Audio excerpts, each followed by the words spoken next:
talk about the state budget, and behind me are chief elected officials from Danbury and Bethel. I know Clay Cope was anticipating being here from Sherman, and also with us are education executives from across Western Connecticut and representatives from Danbury Hospital. All of the nonprofit community is very well represented here today, and I wanted to share with you what we're trying to accomplish by getting a budget across the finish line.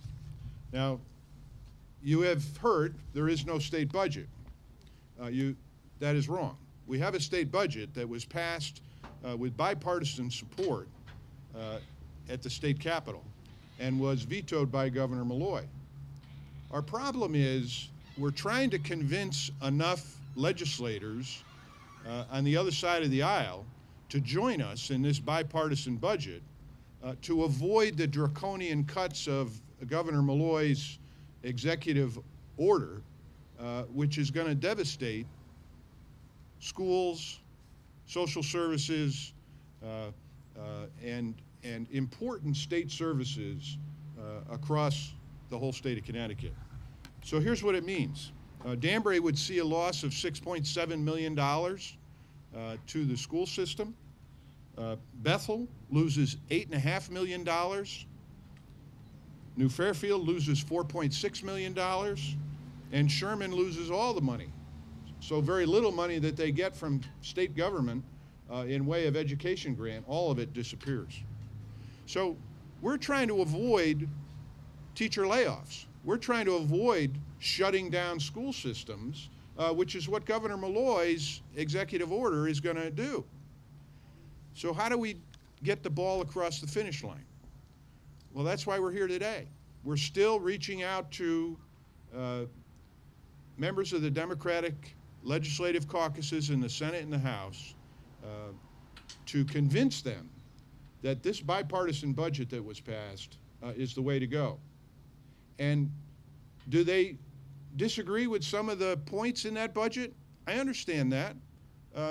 That's the political process. There is no perfect budget in anyone's mind.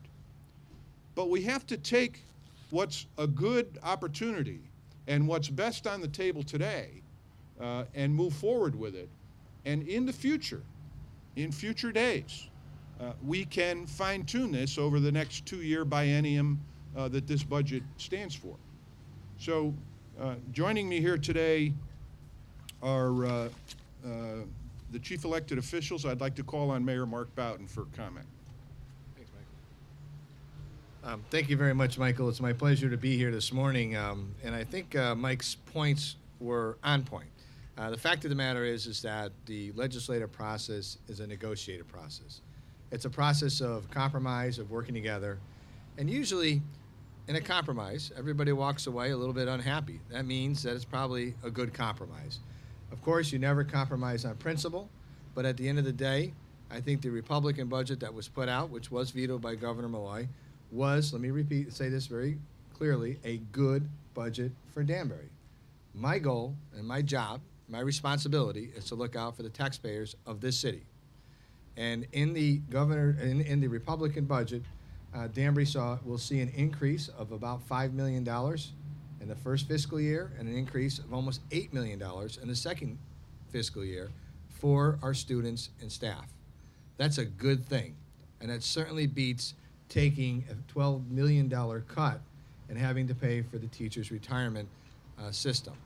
So we're here today to say that we think that this program that was put together, while not perfect, while there's always challenges in every little piece of it, at the end of the day, is better for Danbury. And so I applaud Mike and the entire team and Senate Republicans, and of course I applaud our bipartisan approach during the actual vote where we had Democratic votes on this budget. And I'm disappointed that the governor opted to veto it. But as Mike has mentioned, as Senator McLachlan has mentioned, there's still opportunity here. And that opportunity means that we get together, we sit down, we all accept something we probably don't like, and we put together the best package we can put together for our students, our staff, and ultimately our taxpayers, the people that all of us serve. So I just want to reiterate that the Senate Republican budget is a good budget for Danbury. And as mayor of Danbury, it's my job to look out for our students, staff, and of course our residents. So thank you, Mike, for all your hard work, and let's get together. Let's roll up our sleeves. Let's stop backing up in the corner. And I specifically refer to the Democrats in this case. And let's sit down and hammer something out, and let's do it quickly because the clock is ticking, and there are communities like Bethel and Fairfield and Danbury as well that will receive draconian cuts if we don't do that. So keep up the good work, and let's get to work. Thank you, Mayor. I'm happy to report that they spent all day yesterday in negotiations, and a meeting is underway today at 10:30 at the state capitol with the appropriations committee leadership and the governor's budget personnel. So negotiations are continuing as we speak. Also here today with us is Susan Chapman, the first select woman of New Fairfield, for remarks. Good morning. I'm not going to repeat all the good things that Mark and Mike had to say, but as a leader of a small town, we just had another Board of Finance meeting last night, and all this budget uncertainty isn't fair to our residents. It's not fair to the taxpayers of the state of Connecticut. You know, there is a bipartisan budget on the table. As we said, it's not perfect, but it is on the table, and we should pass it. They should override the governor's veto, so we thought all the towns and cities would stop facing so much uncertainty. We've gone back and looked at our budgets and the things that we'll have to cut, the uncertainty for our staff. It's just not a good way to manage our towns and our cities, and we just really encourage the legislature to do the right thing and pass this, but override the budget and help us towns get back so we can get back to do the business of our towns. Thank you. Thank you, Susan. Also with us today is Representative Will Duff of Bethel. Also represents several other towns, including a piece of Danbury. Will?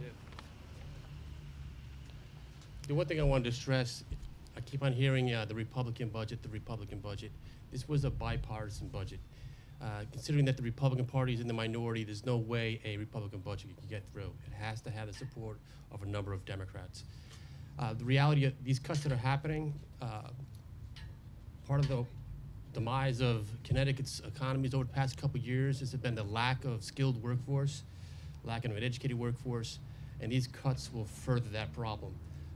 Our education system should not be a political football for gamesmanship.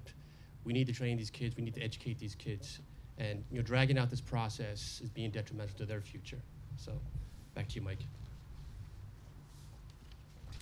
Thank you, Will. As I mentioned, the challenges of draconian cuts and the governor's executive order, since revised and now apparently will be revised again. Senate Republican leader Len Fasano asked the state attorney general for an opinion on the ability of the governor to take those actions. This opinion from the attorney general was released yesterday, and frankly, it calls into question the ability of the governor to do those specific cuts. So what does that mean? Well, it means that the teachers are already in court on this matter. The governor's plan is not going to work, not only legally, but financially for the communities across the state of Connecticut. It's a bad idea. We need to have a budget. The budget that's on the table is the one before you, which has passed both houses of the legislature. My last point is a flyer that arrived yesterday. It's titled Florida Domicile. And what this is a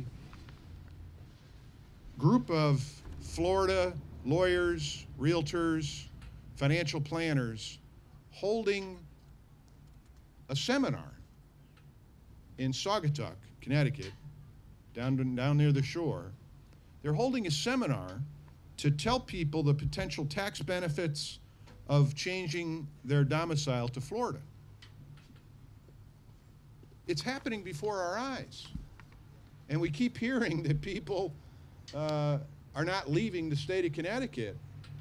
We've got to fix this budget problem now.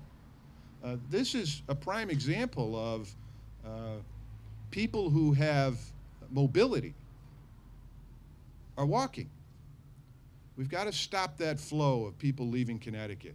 And the way we can do that very quickly is to show responsibility with our budgeting and pass this bipartisan budget by overriding Governor Malloy's veto.